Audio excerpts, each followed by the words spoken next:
After a storm in Argentina, Adventist Food Company employees deliver kits of food and warm clothing to affected families. In the mountains of Bulgaria, a Pathfinder Club celebrates 30 years.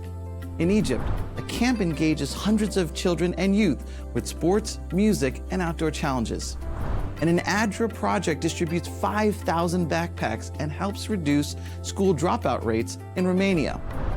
Now here on ANN.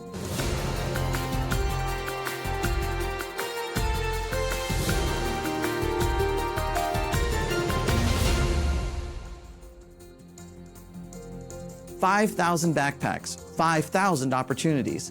The Start at School project by ADRA Romania has equipped over 5,000 vulnerable children with the necessary materials for the start of classes, an important step towards reducing school dropout rates and strengthening the future of education. In Romania, in Eastern Europe, solidarity turned the beginning of the school year into a reason for joy and hope for thousands of students. With a donation valued at 150,000 euros, 5,000 backpacks were equipped with essential school supplies. The number sets a record in the history of ADRA Romania. Between 2005 and 2024, just over 5,600 children received support in educational projects from the institution.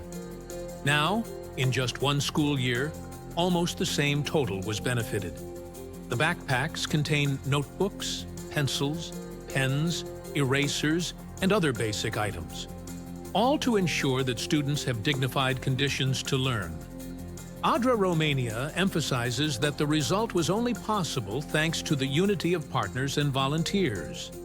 The Start at School project reinforces the idea that investing in education is investing in stronger communities and a fairer society.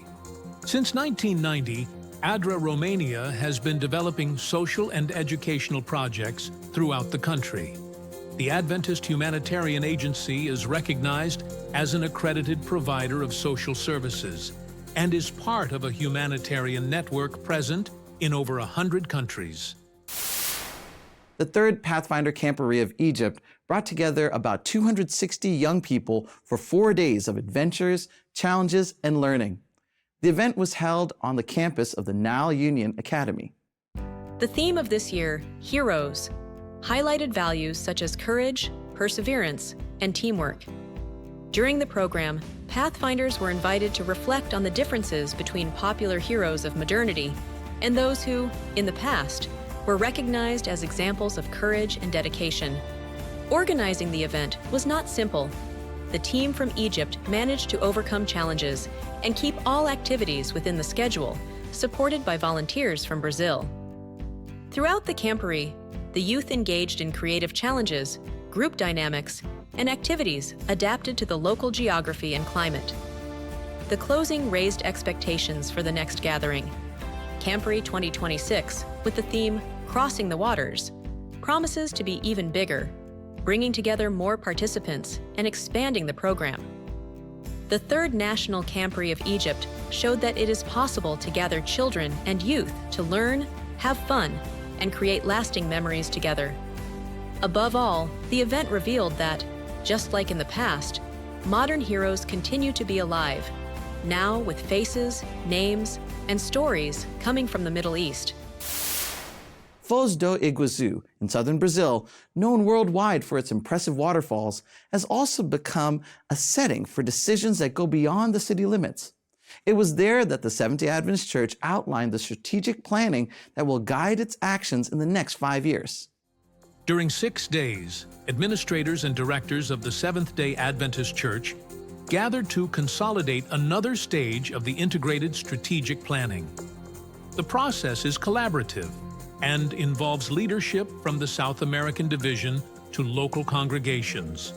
The plan aims to define priorities for the coming years, with a direct impact on areas such as identity, leadership, discipleship, and new generations. Each front should have precise goals, objectives, and indicators to monitor results and adjust actions according to the reality of each region. Another highlight of the process is mentoring. Department directors will also act as mentors, overseeing the execution of the plan at all administrative levels. The idea is to ensure alignment, efficiency, and participation of local churches. According to the organizers, the expectation is that the model will be implemented by the end of 2025. From there, it will be possible to adapt the strategies as early as 2026, according to regional contexts. The proposal is to unite efforts and strengthen the mission of the Seventh-day Adventist Church in more than 30,000 congregations spread throughout South America. In the United States, Adventist World Aviation, a ministry that supports the Seventh-day Adventist Church, offers free air transportation for cancer patients. Through this, they're able to reach treatments that would otherwise be nearly impossible to access. And thanks to the dedication of pilots, volunteers, and supporters, they are not just flying planes, but renewing hope for many people. The AWA headquarters in Wilson, North Carolina, serves as the central hub for a network of operations dedicated to humanitarian aid across the region, from coordinating disaster relief efforts, such as their swift response to Hurricane Helene, to transporting critical resources and providing rides for cancer patients seeking treatment. AWA's work spans a wide range of essential services. Each mission reflects a commitment to compassion, offering tangible support and hope to individuals facing hardship. Hi, my name is Jarrett Moss. I'm the chief pilot here at Adventist World Aviation. We're in beautiful Wilson, North Carolina, and behind me is the Cessna 182 that we're going to use today for an Angel Wings flight. An Angel Wings flight is where we move a patient that may not be critically injured, but we move a patient that may need to go to treatment, and they may not be able to afford getting to this place without us. It could be a great distance away, and that's why they need to go by air, or they may have travel concerns where going by car would be a problem for them. Today, we are going to go pick up a brain cancer patient. We're actually meeting another pilot in Charleston, West Virginia, where we'll pick up the patient and we'll bring them back to RDU to discuss cancer treatment options with their doctor, and we will return back to RDU on Thursday to pick them back up and return them back to Charleston, West Virginia, where another pilot will meet us to take them back home. Despite unexpected complications along the way, the mission to transport the patient and pilot Jarrett was successfully completed thanks to the swift coordination and dedication of the Lifeline pilots. What began as a routine operation soon presented unforeseen challenges, but through God's providence and the team's professionalism, a safe outcome was ensured for everyone involved. This successful effort highlights not only the critical role of medical transport services, but also the power of collaboration, empathy, and preparedness in facing complex and high-stakes situations. For AWA, each challenge is an opportunity to turn care into action and reaffirm its commitment to bringing hope to those who need it most. In Argentina, a strong storm left dozens of families in a state of emergency. The Adventist food factory, Granix, mobilized its own employees to provide assistance and solidarity. Severe storms hit Campana, a city in Buenos Aires, Argentina, leaving dozens of families in critical situations, without power, resources, or food. At the headquarters of Granix, a Seventh-day Adventist factory of natural foods in the region, the response was immediate. We, the team from Florida, Argentina, are putting together care packages to support the people of Campana affected by the floods. While we can't be there in person, this is our way of helping. The workers interrupted their routine to assemble emergency kits with essential foods such as grains, cookies, and crackers. The bag contains 4 delicious cookies, 4 crunchy crackers, and 2 packs of cereal. Some families will get a bit more cereal and a bit fewer cookies. But overall, this ensures that at least one family can enjoy our products for a few days.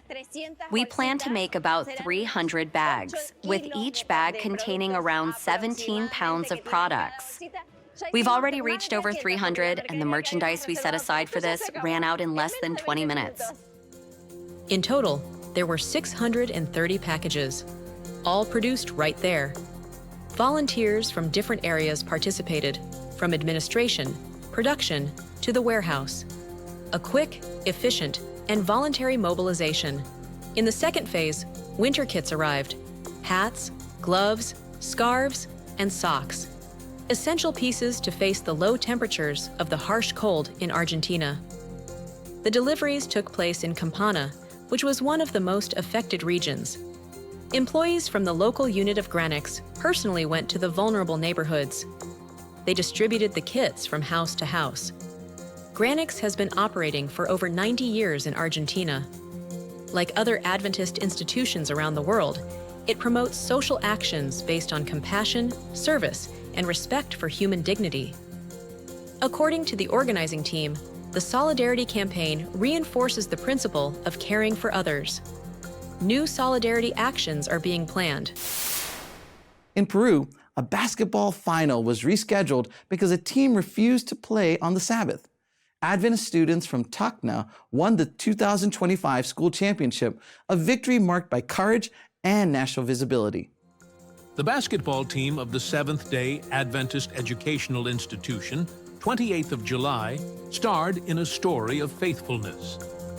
The final of the school sports games was scheduled for a Saturday, a day of rest observed by Seventh-day Adventists in obedience to the fourth biblical commandment.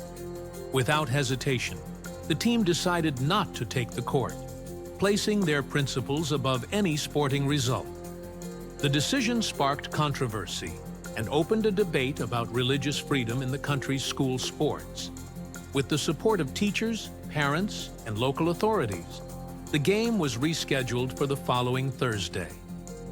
On the court, emotions ran high from start to finish. The Adventist institution team defeated the traditional champion 44-42, breaking a 3-year winning streak. The victory brought the school to the top of the podium and became an example that values and convictions are non-negotiable. More than just a sports title, the victory was seen as a lesson in courage and faithfulness for the entire community. For these young people, winning the championship was important, but remaining faithful was the true achievement. On the island of Mindoro, in the Philippines, a special week brought together children and adults in activities that strengthened the community. Volunteers from other countries contributed to the program. During a week, teams of volunteers divided themselves to carry out activities in different parts of the island. While young people worked in the east, another group was in the west, in fishing villages and rice farmers. The simplicity of the community contrasted with the warm reception of the residents. The number of children was surprising. From 25 on the first night, the group grew to almost 70 at the last meeting. Many arrived barefoot after a whole day with only one meal, but all sang with great joy, participated in games, and learned about the Bible. The adults also actively participated. Music brought cultures together, with a highlight on the sound of the saxophone, an uncommon instrument in the region. At the end of the week, the small local church was packed, gathering dozens of children and whole families. More than the activities, what remained was the hope that friendship and shared experiences will continue to strengthen the community of Mindoro. In Bulgaria, the Pathfinder Club celebrated 30 years of history. The anniversary was marked by a large national campout that brought together hundreds of people in the Rhodope Mountains. In the mountains of Bulgaria, they arrived excited. They set up tents, organized spaces, turned nature into a great collective home for pathfinders from all regions of Bulgaria. It was days of friendship, workshops, games, music, and celebrations.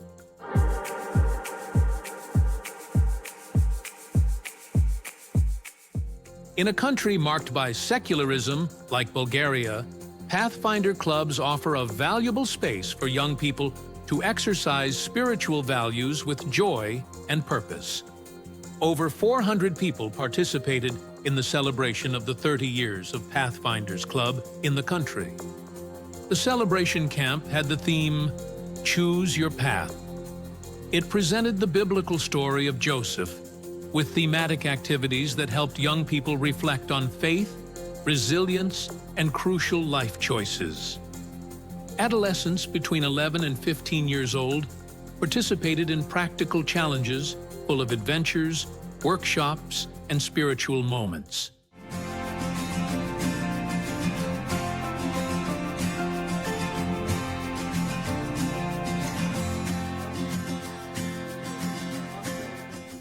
On Friday, more than 30 teenagers made the official commitment as new Pathfinders. The ceremony was marked by the presence of former leaders and Pathfinders who were moved to see new generations following the same path. During the event, badges were awarded to those who completed challenges, as well as contests, and a visit to a museum with the history of the movement in Bulgaria. On Sabbath, Pathfinders from different eras shared personal experiences, showing how being a Pathfinder made a difference in their lives over these 3 decades. The program also included the Scoutmaster competition, which tested camping skills such as first aid, fire building, plant identification, and biblical knowledge. Among the highlights, a game created by a young Pathfinder sought to tell interactive biblical stories and connect clubs from around the world. Founded in 1995 in Bulgaria, the club is now part of a global network with nearly 2 million members.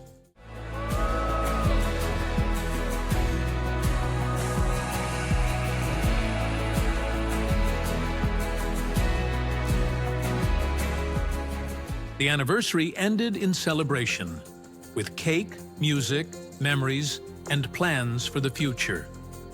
Over the years, the Pathfinder Club in Bulgaria has been forming new generations of leaders with strong bonds of friendship who make a difference in the communities where they live.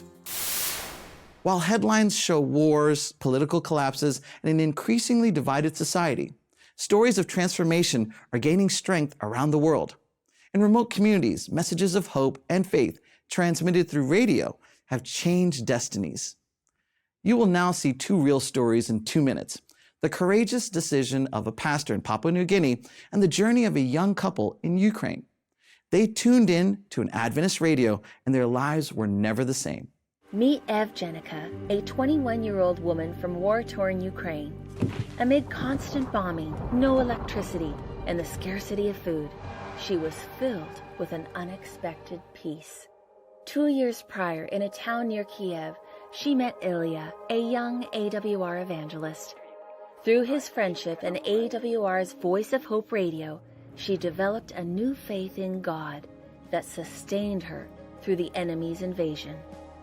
After Ilya helped her to flee the war zone, she attended Pastor Dwayne McKee's evangelistic meeting and made the decision to be baptized into the Seventh-day Adventist Church. Evgenika and Ilya married and are building their life together as broadcasters, sharing the 3 angels' messages for AWR's Voice of Hope radio across Ukraine. Meet Pastor Stephen, a seasoned pastor from the Jawaka Christian Outreach Center in Papua New Guinea. Let's hear his story in his own words. My name is Pastor Stephen Miniji from Jawaka, Papua New Guinea. I had been worshiping at the Sunday church called COC. I went to this church for almost 22 years. I recently learned that the Sabbath truth in God's law still stands. But many times we pastors of Sunday churches hide this truth. Just yesterday, I converted and baptized and joined the Seventh-day Adventist Church. I changed my church signboard to Seventh-day Adventist Church. I made this decision because God will judge me.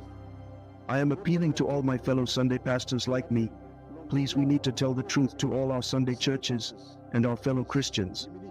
Their lives are very important, so they all can be saved into the kingdom of God. In the South Pacific, various initiatives. In the Solomon Islands, youth are facing the health crisis and leaders are committing to protecting children. In Australia, the headquarters of the South Pacific Division of the Seventh-day Adventist Church, leaders reaffirmed their commitment to protecting children and vulnerable individuals. They signed a statement adopting the National Child Safety Principles. The goal is to ensure that churches, schools, and institutions are safe and welcoming spaces. The division president, Pastor Glenn Townend, emphasized that this measure strengthens a culture of care and responsibility throughout the region. Meanwhile, in the Solomon Islands, chronic disease crisis, more than 40 members of the Burns Creek Church participated in a community screening. The results are alarming. 1 in 3 at risk of hypertension, 1 in 4 vulnerable to diabetes, and 1 in 10 on the verge of facing a heart attack or stroke in the coming years. The mobilization was led by young people from the 10,000 Toes Project, an initiative that operates throughout Oceania to combat non-communicable diseases. They identified risks and are already preparing nutrition and lifestyle programs to support the most vulnerable. 2 initiatives with the same purpose: to protect lives. From caring for children to promoting health, the commitment of the South Pacific is to serve communities with faith, responsibility, and hope. Young college students from the United States leave their academic routine to serve at Christian camps during their vacations. What they find goes beyond just work. In the backstage of Christian camps, young people take on the mission of serving. They are students from Southern Adventist University in the United States. Over 300 university students exchange their vacations for a different experience. They work as counselors, leaders, mentors. They welcome children, listen to stories, and teach values. They leave the laboratories, research, and classrooms to serve. They exchange the whiteboard for the dirt floor. Theory gives way to listening, living together, caring. They experience moments of faith in the midst of nature. They share experiences that leave a mark on the young participants who arrive there and also on themselves. Far from the university routine, many rediscover spirituality. They rediscover purpose. They understand that serving transforms. And when they return to campus, they carry this change with them. The scene returns to research, projects, and study. But faith remains alive, built in practice. In a generation in search of meaning, these young people choose to stop, listen, and act. The result? A redefinition of the future, with their hearts in service. Let's now get to the story of Lucky, an 11-year-old boy from Zimbabwe. In this animated drawing, we will see how even in the face of conflicts at home, he shows courage and ends up also transforming his mother's life. 11-year-old Lucky didn't go to church in Zimbabwe. No one in his family went to church. One day, though, some friends invited him to go to church with them on Sabbath. Lucky went with them to the Seventh-day Adventist Church. He liked it so much that he invited his mom to go with him. Lucky's mom went with him to church, but she didn't like it very much. At church, people worship God, but Lucky's mom worshiped her ancestors like many people in Zimbabwe. Even though they were dead, she thought she could talk to them. During the sermon, she whispered to Lucky, "Do people in this church disagree with my beliefs?" "Yes, they do," Lucky whispered back. His mom didn't say anything more until they got home. Then she yelled at Lucky. She yelled at Lucky every day for the next few days. Then she fell silent and refused to talk to him. Lucky kept going to church. After 3 months, Lucky's mom broke her silence. "You're not allowed to leave the house on Saturday mornings," she said. Lucky's mom made sure he didn't go to church. She locked him in his bedroom and only opened the door after church was over. When Lucky's mom saw that he still believed in God, she decided that something must be wrong with him. She didn't understand why he didn't want to worship ancestors like her. She asked a traditional healer who also worshiped ancestors to come to the house to see what was wrong with Lucky. But Lucky didn't want to talk to the traditional healer. He ran to the bathroom and locked the door. Lucky's mom came to the door and yelled, "Why are you refusing to talk to the healer to find out what is wrong with you?" From behind the door, Lucky explained that the Bible teaches that people cannot talk to their dead ancestors. When people die, they cannot hear or talk because they are sleeping, he said. Why do you want to force me to do something that I'm not comfortable with? Lucky spent the night in the bathroom. Early in the morning, he opened the door and crept back to his room. Crawling under a blanket, he fell asleep. But when his mom woke up and saw him in bed, she yelled, "Why are you in my house since you are a Christian? Go to the Christians and stay with them." The two didn't speak to each other for the rest of the day. The next day, Lucky promised that he would stop going to church. He was tired of fighting. Lucky kept his promise for a year, but friends kept inviting him to go to church, and finally, he went. He didn't tell his mom. Several years passed, and Lucky graduated from 8th grade. One of his friends planned to go to an Adventist high school, and he also wanted to go there. He asked his mom for permission. Lucky's mom wasn't sure this was a good idea, but Lucky convinced her that the Adventist school had better teachers. Only a month into the school year, Lucky gave his heart to God and got baptized. His mom was initially upset, but after a while, she calmed down. Then something amazing happened. His mom became interested in God. Lucky brought home a Bible from school, and they began to read it together. Then he invited her to go with him to church again. Lucky's mom accepted his invitation, and now she goes to church with him every Sabbath. Lucky is praying that she will give her heart to God. Lucky shared his love for God with his mom through a Bible he borrowed from an Adventist school in Bulawayo, Zimbabwe. Your 13th Sabbath offering this quarter may help other children also share God with their parents. Part of the offering will be used to give Adventurers Bibles to children in Zimbabwe and in the other countries of Southern Africa. Thank you for planning a generous offering.